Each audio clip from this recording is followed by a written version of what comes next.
Hello everyone. Today we are going to discuss about what are the first signs of recovery from virtual autism. Or I would better say how you will notice or realize that your child is improving when you have stopped the screen. Virtual autism is directly related with the screen content. If your child has watched intensive screen at a minimum of 4 hours a day for 3 months continuously before the age of 2, then your child is at high risk of virtual autism, of course. Make sure your child does not have any birth history positive. Birth history includes delayed cry or any infection during pregnancy or any high grade fever or history of seizures or fits or hospitalization, dehydration, vomitings, COVID during first 2 years of life. If there is no such history and you have made your child watch lots and lots of screen isolated at home without any social conduct, social environment, social stimulation, then your child may show autistic behavior, and that could be because of virtual autism, and we need to screen it out, we need to assess it. Once you realize that your child is behaving bad, he is not behaving appropriate for the age, and you realize after scrolling internet that it could be because of screen and you stopped screen, what would happen first? How you will realize that your child started improving in a better way? So the first sign will be you will accept your child. Do you know that? You have not accepted your child. You have not given your quality time to your child by the time you realize your child is at the edge of some problem. Yes, that is true.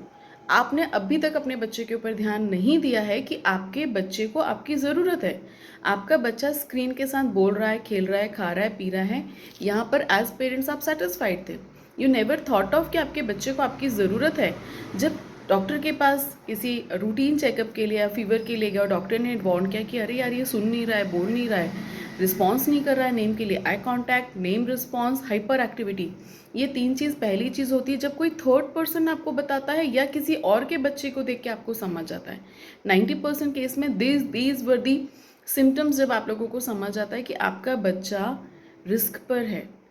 अब आपने screen बंद किया, आपने ध्यान देना शुरू किया कि अरे ये मेरा बच्चा है. आपने अपने बच्चे को पुकारना शुरू किया जस्ट टू चेक, नाम सुनता है क्या, अभी तक उसको पता था क्या उसका नाम क्या है.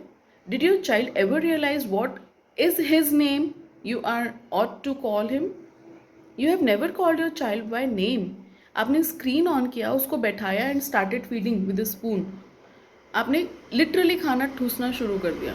नो, नेवर थॉट ऑफ, सिर्फ एक ही दिमाग में कॉन्सेप्ट था, बिना टीवी के ना सब्जी नहीं खाएगा, अभी खा लेगा.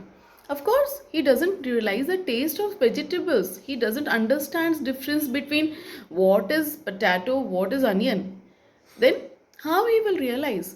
अब आपने स्क्रीन बंद किया, खाने के इश्यूज़ हुए, बच्चा हाइपर एक्टिव हो गया, कुछ बच्चे डिप्रेशन में चले गए, कुछ बच्चे बहुत उदास हो गए, कुछ बच्चों ने टेंट्रम शुरू कर दिया. सो बिहेवियर इश्यूज़ में कुछ भी, it could be a depression phase, it could be high tantrums, it could be hyper activity, it could be rhyming शुरू हो जाए. अभी तक बच्चा कभी कभार कुछ अल्फ़ाबेट्स नंबर्स बोलता था, बट स्क्रीन बंद करने के बाद बहुत ज़्यादा शुरू कर दिया. So withdrawal symptoms will be there. जब आप स्क्रीन बंद करते हैं, आप अपने बच्चे पे ध्यान देना शुरू करते हैं, तो शुरू के 2-3 वीक्स में और से 1 मंथ में आपको लगता है बहुत चेंज आया है, क्योंकि बेसिकली आपने अपने बच्चे को नोटिस करना शुरू किया और आपका बच्चा इस बात से खुश है कि आप उसको ध्यान दे रहे हैं, अटेंशन दे रहे हैं. Because of your attention, your quality time, आपका बच्चा आपको नोटिस करना शुरू करता है कि आप भी, बेसिकली वो हमको बिलोंग करता है, बेसिकली वो हमारे परिवार का हिस्सा है या हम उसको बिलोंग करते हैं, हम उसके केयर टेकर हैं. तो यहाँ पर जो फर्स्ट चीज़ स्टार्ट होती है वो आपके बच्चे और आपके बीच में कनेक्शन स्टार्ट होता है. गेटिंग? जब आप दोनों के बीच में कनेक्शन स्टार्ट हुआ, आप दोनों ने एक दूसरे के ऊपर ध्यान देना शुरू किया, एक दूसरे के ऊपर अटेंशन देना शुरू किया. Now here time starts. अब बच्चा डेवलपमेंटल माइलस्टोन्स को, लैंग्वेज को, लर्निंग को, सोशल बिहेवियर को इंटरैक्ट करना शुरू करेगा. अब वो रिस्पॉन्ड करना शुरू करेगा, बट रिस्पॉन्ड करने के पहले what you need is no screen के साथ enough quality time, enough social behaviour.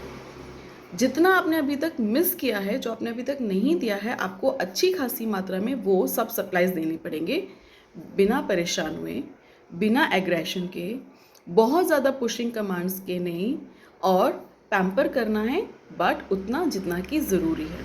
डांटना मारना तो हरगिज भी नहीं है. No scolding, no hitting, no behaviour. बच्चा बहुत टेंट्रम शो करेगा. What you have to do, you have to just sit down and relax. Ignore. I know it's very hard as parent.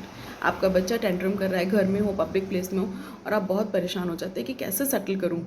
But you have to sit down, क्योंकि आपके बच्चे को आपने ये behaviour सिखाया ही नहीं है. अब आप बोलेंगे मैडम हर बच्चे को तो नहीं सिखाना पड़ता. ऑफ कोर्स, पर हर बच्चा टीवी देखकर तो बड़ा नहीं होता है ना, ना मोबाइल देख के बड़ा होता है. आप लोगों को किसने सिखाया था ये बिहेवियर? अंकल से हेलो करो, पब्लिक प्लेस में मम्मा का हाथ पकड़ के चलो, आपको ग्रीटिंग्स करना है, आपको शांत रहना है, आपको अपना ध्यान रखना है, आपको अननेसेसरी रन नहीं करना है, आपको डेंजर साइंस देखने हैं. किसने सिखाया था? जब आपके पेरेंट्स ये सब करते थे और वो धीरे से कहते थे भीड़ आ गई है, मेरा हाथ पकड़ो, we are in public place, just hold my hand, don't run, it's danger there. अगर ये छोटे छोटे कमांड्स जब आप छोटे थे, आपके पेरेंट्स आपको बाहर लेके जाते थे, वो आपको देते थे, तो आपको पता भी नहीं चला कि कब ये सारी चीज़ें आपकी मेन स्ट्रीम का हिस्सा बन गई हैं, आपकी ज़िंदगी का हिस्सा बन गई हैं. आपको सिखाना नहीं पड़ा कि डाइनिंग टेबल पर बैठकर इस तरीके से खाना खाते हैं. आपने अपने पापा मम्मा को, घर के मेंबर्स को देखा और you started कॉपिंग them, you started eating, right. आपके बच्चे ने ये ऑब्जर्वेशन बिहेवियर स्किप किया है. जिन बच्चों ने स्क्रीन ज़्यादा देखा है, स्क्रीन बंद करने के बाद भी उनके दिमाग में वही वही चीज़ें घूमती रहती थी. एज पेरेंट्स हम खुश होते थे, वाओ अल्फ़ाबेट्स बोलता है, नंबर्स बोलता है, इसको कोको मेलन पसंद है, मिस रचल की कॉपी करता है, वेरी नाइस, माशा एंड द बेयर देखता है, देखो उसके जैसे बोल रहा है, इंग्लिश में बात कर रहा है. और हम खुश होकर वही कंटेंट अपने बच्चे से बात करते थे, हम भी वही रिपीट करना शुरू करते थे. तो वो उसमें सुपर इम्पोज हो गया, वाओ ये तो अप्रिशिएबल है, बच्चे ने वही वही कंटिन्यू बोला. अब बच्चा आपकी भाषा नहीं समझता, आपके कमांड्स नहीं समझता, वो आपको ऑब्जर्व नहीं करता, वो आपको कॉपी नहीं करता, सीखेगा कैसे? अब आपका काम है स्क्रीन बंद किया, एनफ क्वालिटी टाइम देना शुरू किया. उस क्वालिटी टाइम के साथ धीरे धीरे आपका बच्चा नॉर्मल डेवलपमेंट माइलस्टोन के लैंग्वेज एंड लर्निंग वाले एस्पेक्ट को रिकवर करेगा. मतलब पहले ऑब्जर्व करना शुरू करेगा, अटेंशन देना शुरू करेगा, फिर अंडरस्टैंडिंग डेवलप करेगा कि अच्छा ऐसे करते हैं, फिर कॉपी करेगा, फिर रिस्पॉन्स करेगा, लैंग्वेज रिसीव करेगा, प्रोसेस करेगा, एक्सप्रेस करेगा, इमोशंस रिसीव करेगा, प्रोसेस करेगा, एक्सप्रेस करेगा. इन बिटवीन आपको थेरेपीज़ की सहायता लेनी है. You need to start with the therapy part earliest possible, we call it early intervention, so that आप अपने बच्चे की 100% रिकवरी अर्लीस्ट पॉसिबल टाइम में, मिनिमम पॉसिबल टाइम पे कवर कर सकें. ऑफ कोर्स यहाँ पर कुछ सप्लीमेंट्स की भी ज़रूरत होती है, जो हर बच्चे के हिसाब से, उसकी ज़रूरत के हिसाब से वेरी करता है. क्योंकि आपके बच्चे को शुरू के 2 साल 2.5 साल जब उसको फिजिकली एक्टिव होना चाहिए था, वो तो स्क्रीन के सामने बैठा हुआ था. उसने तो सनलाइट, बाहर का एनवायरनमेंट, दौड़ना, भागना, गिरना, पड़ना सीखा ही नहीं है. जब तक हम दौड़ते भागते नहीं हैं, हम रन नहीं करते हैं, हमारी बॉडी एसेंशियल मिनरल्स को एब्जॉर्ब नहीं करती है, हमारी बॉडी फूड पार्टिकल्स को, फूड आइटम्स को डाइजेस्ट नहीं करती है, मेटाबॉलिक एक्टिविटी वीक होती है, बच्चा फिजिकली वीक होगा, मेटाबॉलिकली वीक होगा, बिहेवियर इश्यूज़ होंगे, लर्निंग इश्यूज़ होंगे. लैंग्वेज के मामले में सिर्फ बोलता जाएगा, सुनेगा नहीं, रिसेप्टिव लैंग्वेज कमज़ोर है, एक्सप्रेसिव लैंग्वेज ऑलमोस्ट ज़ीरो है.